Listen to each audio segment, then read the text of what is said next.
Well, this is a kit.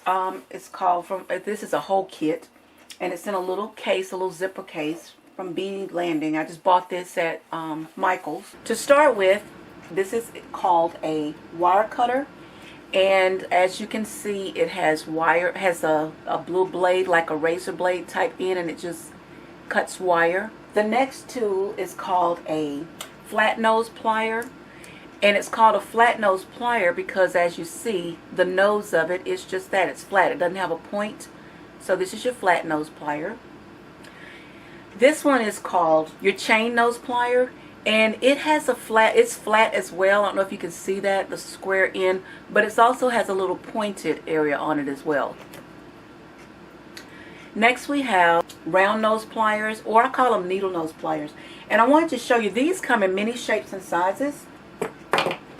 You see that one there is not as wide, and then you see this one. See the comparison of the two? This one's much bigger, so it's for doing a more wider curl on your wire.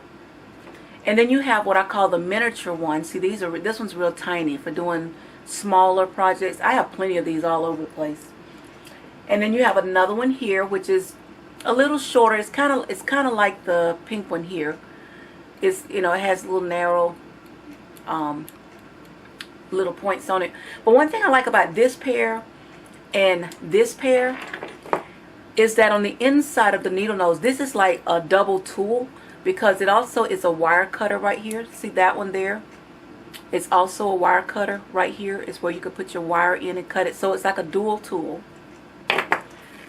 The next tool we have is the crimper, and the crimper is used for closing the little closures at the ends when you're trying to keep your closures on. It's like a little crimp that you would put on there, and this tool crimps that down flat so that your wire stays up in there and it doesn't come off.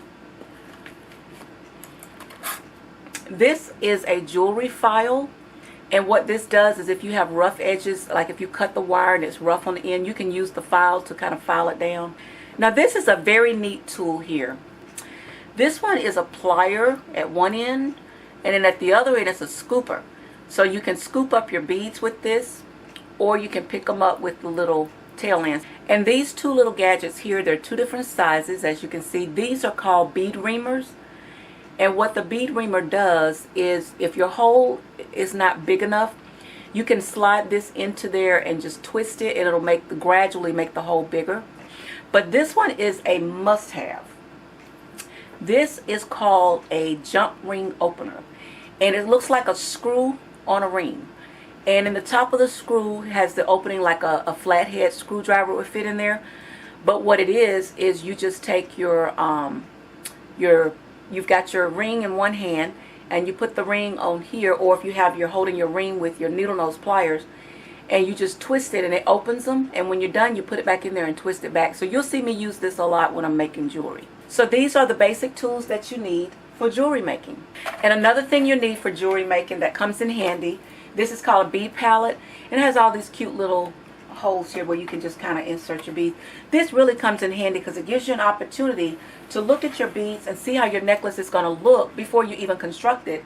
And that way, if you want to change the beads around, you can move a bead here, move a bead there, and make it look the way that you want. And you can also make sure the measurements are right before you finish. So I hope this was helpful. Happy crafting!